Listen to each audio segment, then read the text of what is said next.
Hey, what's up, everybody? This is Weapon XSJ. It's a 100 subscriber special Q&A video. I'm answering all the questions I got from my last vlog. I asked people to ask me questions for like my 100 subscriber special. So today I'm gonna answer them all. I've read them already, so I'm not like doing this off the fly because I prepared some props and stuff to show while I answer them. So it'll all be good. Again, I just want to thank everybody. 100 subscribers. I think I got like 115 now since I made the last video. It's awesome that everyone's subscribing and commenting and gives me something to do. I like to respond to everybody and say what's up to them and all the friends I made. Thank you very much.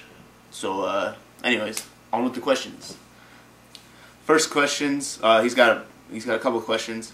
Are from Tales Forever from the Nintendo Freaks. I gave him a shout out in the last video, so check him out again. Tales Forever. Thanks for asking some questions. First question he asked was, I got my laptop right here. What do you prefer, graphics or gimmicks? And I'm not really sure what he means by gimmicks, so I'm going to replace that with gameplay. Graphics or gameplay.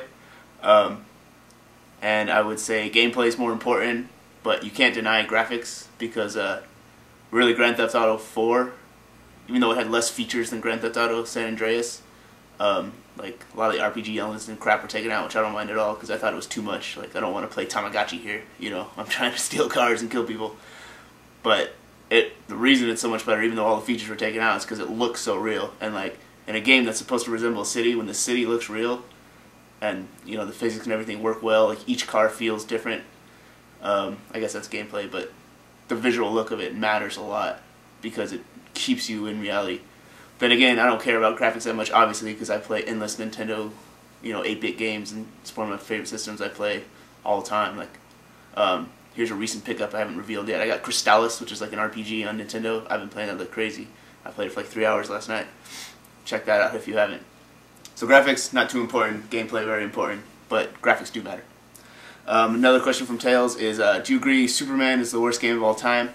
I assume he means Superman 64 on the Nintendo 64. And it is really bad. And my brother might call me out on this, but we used to babysit some kids back in the day. Probably in junior high at the time, and they had a Nintendo 64 before we had one, and that's where we played all the time. That's where I played Mario Kart for the first time, and Star Fox and all that stuff on 64. And they had Superman 64, and I devoted a long time to it, like just wanting to play it, because like at the time, like flying around a city, which you did in the first level, even though you had to go through rings, was like, I was like, wow, look, you can fly anywhere you want, and I thought it was cool. But the more the game progressed, like there's just bugs everywhere. It's like an unfinished game. That's why it's such a bad game. So yes, it is one of the worst games of all time. Even though I did play it a lot that one day. Shut up, Billy. That's my brother. But X-Men on the Nintendo, hold on.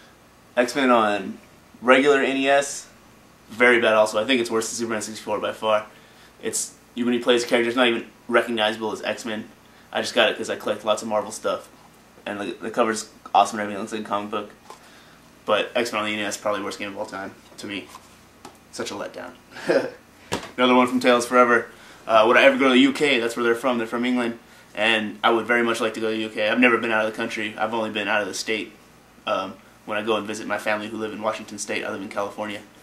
So yeah, if I want to travel, I've never been out of the country. So it would be cool. UK, definitely. And I don't have to learn a language. If I go to the UK, I can just talk normal. I'll sound different, but I don't have to learn. It's not like going to Mexico or France or anything where I don't have to carry a book around. So yes, I would love to go to the UK. If I could transform into any animal, what would it be? From Tales Forever again. Probably a orangutan-like monkey or creature. Like when they're up there in the trees and how they like freely go from tree to tree without like just as if they're walking. It's like nothing to them. They're just like wake up in the morning. They're like boom, boom, boom, boom, boom, boom, like 20 feet down a tree, all the way back up across like 5 trees as fast or slow as they want, and they just do it like nothing. Seems like mega fun to me.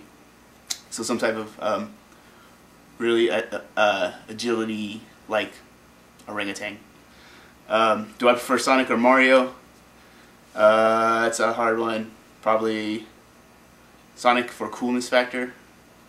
Because Mario's just like a fat plumber, which is always weird to me. Like how so many people think he's so cool, but really he's a fat plumber.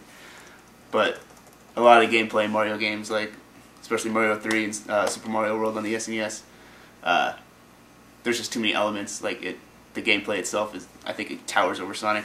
There's lots of gameplay elements in it. This is So that's it for Tales Forever. Thanks for asking questions. Gamer Pigeon asked a couple questions. He's from the Nintendo Freaks also. Check out their channel. Gave him a shout out in my last video. Other than Wolverine, who's your favorite Marvel/DC character? I like Wolverine a lot, and I would have to say Spider-Man. Because when I was a kid, Spider-Man and Wolverine were like the two guys. It's largely because of this comic book that I have. Like, I don't know where it came from, where I got it. This is what I had when I was a kid. It was like a one-shot comic. It wasn't part of any series. It's Wolverine and Spider-Man, and then the Fox animated cartoons of these were on TV at the time, and I started collecting the cards. Like, here's the advertising for Flair Marvel Annuals. I have this set, but largely because of this comic book and all the games that came out at Genesis around the time. There's two or three X-Men games, and then a game called Spider-Man and X-Men, which had Wolverine and Spider-Man in it. And then there was like 4 Spider-Man games. 2 games were just called Spider-Man. One was called Spider-Man vs. the Kingpin in the title screen. But on the cartridge itself, it's just called Spider-Man, Maximum Carnage, and then X-Men 2 Clone Wars and X-Men the original Genesis game. Like I said, coupled with the cartoons that came out, like that's where I got all my interest in Marvel comics, was from the cartoons mainly. This comic book specifically, with these two my favorite Marvel characters. So, long story short, because of all those games, because of the cards I collect, because of the animated series that were on Fox Kids at the time, Wolverine and Spider-Man, probably my 2 favorite Marvel characters. My favorite game so far this year, big surprise after what I just said, I did a review on it, Xbox 360. I don't buy tons of current gen games because I just don't have the money for it. I collect a lot of old school games, so I don't have many games that came out this year, but this one's by far my favorite, Wolverine. Makes you feel like Wolverine. I love it. Favorite piece of comic memorabilia. If you guys see my Wolverine claws that I have, they're like brass knuckles that I have, they wear. Those might be it, but really my favorite piece of comic memorabilia that I have, I collect a lot of Marvel trading cards. Here's a binder of them. I have tons, like Marvel Masterpieces. They made tons in the 90s, like Fleer Ultra X-Men, Fleer Ultra Spider-Mans. They have Marvel Masterpieces like 92 to 96. I don't have the 96 set. That one's like the most expensive one. But I have tons of sets that I collected a little bit when I was a kid, but most of them I bought on eBay now that I have money. But my favorite piece of comic memorabilia would have to be the 95 Fleer Ultra Spider-Man set that's in this binder. I got a bunch, like here's 95 Fleer Ultra Spider-Man, Amazing Spider-Man 1994, Spider-Man Premium 96, Fleer Ultra Spider-Man 97, and another set called Spider-Man 97, which I think is made by Fleer as well, or Flair maybe. Anyways, the 95 Fleer Ultra Spider-Man set, this is the only set out of all the ones I collect, and I have almost all of them from the 90s, that is the ones that my brother and I collected as a kid.